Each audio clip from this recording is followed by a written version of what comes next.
Hello and welcome to another episode of the Premier League Review. Just checking in, it's the middle of July, and so obviously we've got lots of transfer activity and other happenings going on that will no doubt have an impact on the state of next season.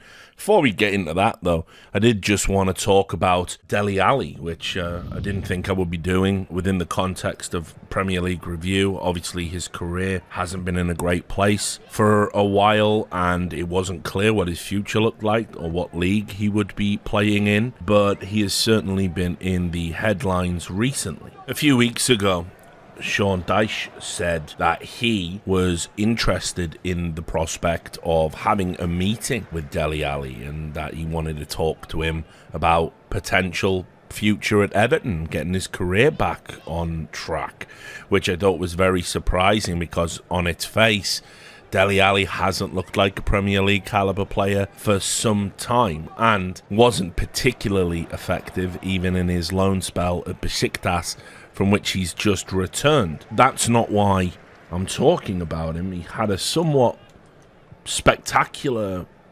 interview with Gary Neville on the Overlap podcast, where I think it's the most frank, open and honest interview I've seen with a sports star probably since Tyson Fury talked about his mental health problems.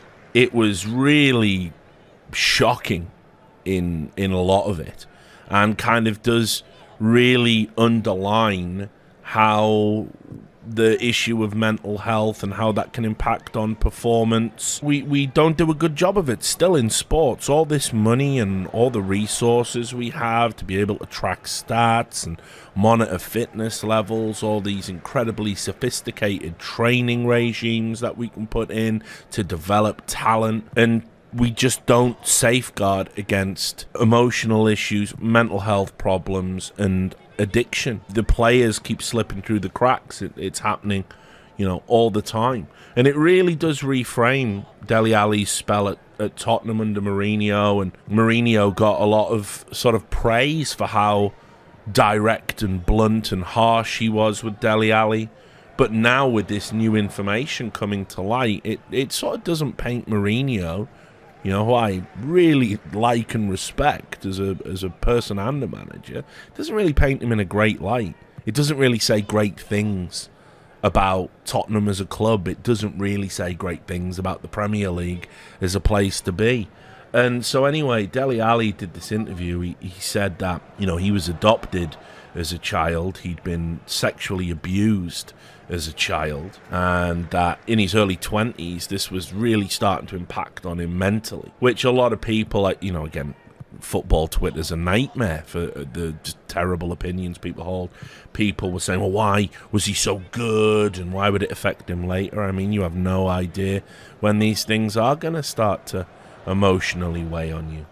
And anyway, to deal with the sleep disorder that was coming from the trauma, he was getting sleeping pills, which are quite a common prescription for a lot of professional footballers because they want to get good night's sleep before games. They're travelling, media work, training. Sometimes with all that adrenaline in their system, they can just need a little bit of help to get to sleep. And so anyway, The Overlap as a podcast has gone on to become probably the most important and authentic piece of sports media out there, honestly. When I first sort of saw it and saw, it's Gary Neville, it's Roy Keane, it's Jamie Carragher, they're all fantastic players that you respect, but, you didn't really know how all of that was going to work. But they are the top of their field pundits, and this additional media outlet isn't just showing them in a great light and showing how kind of, their witty repartee, and we're getting a different reframing of who they are as people, but it's also tackling issues like this. I mean, Gary Neville has done some brilliant interviews. I mean, sentences I never thought would come out of my mouth, and this is probably his most powerful to date. Dele Alli, very emotional about this. And I wanted to highlight it because I urge you to go out and watch this episode. But also, I've got to say, I was probably one of those people who was very critical of Dele Alli. I assumed things that, without knowing the full story. Very easy to see athletes as, kind of one-dimensional, just shut up and kick the ball kind of players, Very often they're not the most educated, not the most articulate, because their talents lie elsewhere. And I'm rooting for him now. I've got to be honest. The guy sounds like he's gone through a lot. He's just had a surgery. He's been in rehab. He's off the sleeping pills. He's not drinking anymore. And I really hope he can turn it around. And Sean Dyche, he's a down-to-earth guy as well. I think he's going to have seen all of this subsequently come out, and that desire to give Ali a second chance at Everton and give him a way back into the team. I think obviously it's training dependent and how he responds to this surgery, but I do think there's a way back for him. And you have to remember, he's 24. He's got 37 England caps. I mean, he was in there. He was in that mix. Like that, the peak Dele Alli was a great player. I always thought he would get back. I just thought the Mourinho years were just a classic clash between a manager and a temperamental player. I always thought Dele Alli was going to get back to it, and then it just never happened. I mean, he just didn't look, like 10% of the player he used to be, frankly.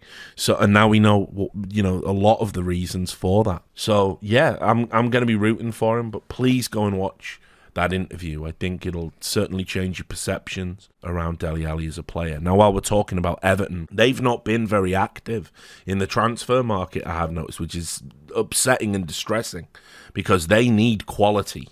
They need to make some changes. Their first signing of the summer happened just a few days ago. It's a 38-year-old Ashley Young on a free transfer. I mean, I think since he moved into defence, it's blown me away how good he's actually been. His levels of fitness and his levels of performance that he continued to put out when he was in the United squad. I mean, I never thought it could work, right? And at Villa, even last season, he had some great games. He thinks he's still got something in the tank, but I don't know. I mean, it's got to come to an end at some point. And I think Unai Emery's a very unique managerial proposition in terms of how he plays the game and how he likes to hold a high defensive line and play offside.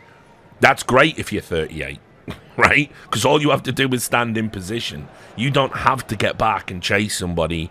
You don't get spun on by a 19-year-old superstar who just turns on the afterburners and leaves you for dust. And this isn't to say that Ashley Young is slow, but the realities of being 38 do kick in. He could look good in a system like that. They had the most offsides called in the league. I mean, Unai Emery is a genius, but unfortunately, at Everton, you're dealing with Brexit ball. It's a much different proposition that's not as reliant on the offside trap. It's more reliant on playing compact. And so I don't know if this is a signing where Ashley Young's going to feature.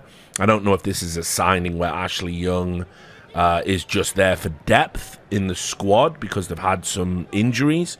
If I'm an Everton fan, and this is my first signing of the summer, and they've not been really linked with any of the big names that are going out there. I mean, of course, how could they be? But they've not been in the rumour mill at all. Everton's barely come up, so I would be really concerned. I've got to say, they've had 2 seasons now of narrowly avoiding relegation. They have got to add quality to this squad. They have got to. It is one of the most diabolically poor squads in the Premier League. And Ashley Young ain't going to change that. The other signing that happened was at Tottenham. Now, Tottenham have been, in the mix. We've highlighted them already on the last episode. Since Postecoglou's come in, he's made 4 signings. And the 4th is Mana Solomon. Now, Mana Solomon is a winger that they sort of brought in from Fulham. He was at Fulham last season. He scored some bangers. He was getting back from an injury. He had a bad knee injury. He is a very interesting prospect because he's the classic winger. He's the speed and dribble speed winger, and he can shoot from distance. He's a right-footed winger that likes to sort of play on the left. He cuts inside, and again, his speed will kill you. He looked really, really good at Fulham, and so it looks like he's going to come in and basically be a replacement for Lucas Moura, who his contract wasn't renewed and has sort of been deemed surplus to requirements. Statistically, this player is really good at beating the man. You know, that's what he does really, really well. He was in, like, I think the top 10, I think it was on the Premier League website, the top 10 wingers for doing that. Being able to take on a man and come out successfully. So, I mean, this adds a new dimension. I thought Richarlison, who's kind of playing in that left side of the front three, I think Richarlison was the flop of the season. I think the money they paid for him, just how little he contributed overall. He's a fantastically talented player. So there is a potential that maybe they want to use, Solomon in that, kind of position as well, although all arrows are pointing to Richarlison getting a kind of second chance, if you like. But yeah, I think this is another interesting signing. And remember, the key thing that we criticised Spurs for last season was they just didn't have any quality. That if the ball couldn't be shipped to that front three, where pretty much all of the stats were in Tottenham, if they couldn't get it to them and play in that space, Tottenham struggled because the midfield was so poor at winning and keeping the ball. Now having outlets that they do, and having a winger that can dribble and beat people, suddenly that squad takes on another dimension. So I'm intrigued by Tottenham. I think they had a poor season, lots of managerial flux, players that clearly weren't good enough. I'm very interested to see what Postecoglou can do, and I've been very pleased with the signings he's made in terms of making it so we get a really nice, competitive challenge for the top four in the upcoming season. Arsenal have made another signing. On the day I'm recording this, Declan Rice has been confirmed, but we've already talked about that. But this signing, this might be the best signing Arsenal have made. It may be since Martinelli. I mean, seriously. They've brought in Jurriën Timber from Ajax. He's a 22-year-old defender. But, I mean, he is like a prodigy. He can play in the centre. He can play at right back. He can even play in a defensive midfield role. He's been used in various positions for Ajax. But he is a fantastic prospect. And, good on the ball, good at winning the ball, and strong and young. This is a very exciting signing, especially given, he's already got 15 caps at international level. He's been in Ajax. He's been in the first team, from a very young age. He's very well regarded in Europe, and this is a coup. And it was one that I don't think a lot of people saw coming for Arsenal because obviously, the whole focus has been on the Declan Rice and all of that stuff, and Kai Havertz joining as well. So this is great. I mean, look, let's be clear. Where did Arsenal fall down last season? Gabriel Jesus gets injured. He's not the same player when he comes back. They're not as clinical up front. Saliba gets injured. They're not as clinical at the back. Those were the margins by which they lost games. Pretty much. I mean, there was obviously some issues in the midfield. There were some questionable choices by Arteta, like Vieira just doesn't look like a Premier League player to me. He's too lightweight on the ball. But obviously, those other two issues were far bigger in terms of how it impacted on Arsenal's prospects of winning the title. And you could see how they withered on the vine as we got down to the back straight of the season. Having a player like Timber, who is just, like I said, I can't stress enough what a fantastic talent he is. Suddenly that's a game changer because you've just got better coverage at the back. I mean, you would have to assume, that he's going to start. So it makes Arsenal very interesting, and I think Arteta has done some fantastic business. I did get called a, quote, thick dickhead on the last Prem review because I said I wasn't impressed with the Kai Havertz deal, and a lot of Arsenal fans, a lot of the Gooners have been attacking me, saying, you just don't get it, he's going to be a number 8, he's going to be brilliant, he's going to be amazing. Let's just wait and see. All right. All I'm saying is, I know he was being used as a striker at Chelsea, but he didn't really impress me all that much, just in general. So I'm just putting that out there, right? So, but fine. But what I will say is, the business Arsenal have done this transfer window has been superb. They have addressed so many key issues, and they have bought quality and spent money. So mad respect, mad props to Arsenal. I expect them to be in it this season. And then the other comment, why do you never talk about Brighton? Because Brighton have obviously had this fantastic season, and they've been making some interesting signings. Another one happened today, which was they are bringing in a 17-year-old Romanian winger called Matulu, who's going to join the club officially in January. The deal is done. He plays for a Romanian club called Ferul Constanta. And so he has been in the Romanian under-21 team. He had got domestically 7 goals in 23 appearances. He is a very, very good player on the ball.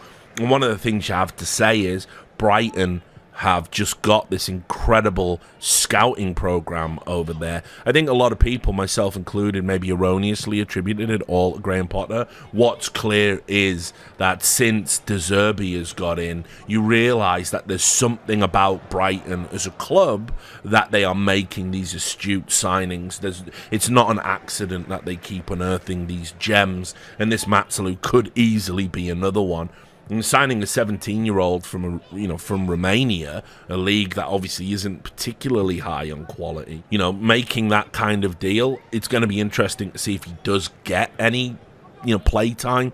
I'm going to wager he might get a few sub appearances and maybe run out in the League Cup as they try and bed him into the pace and rigor of the Premier League. But I don't know. I mean, I've got absolute faith in Brighton as a club that when they're making these signings, they know what they're doing. Now let's talk about the other signings that they've made. Obviously, I never talked about James Milner, old man Milner. The youngest player, I think, to score in the Prem. I think he broke Rooney's record, if I remember rightly. I remember James Milner making his debut.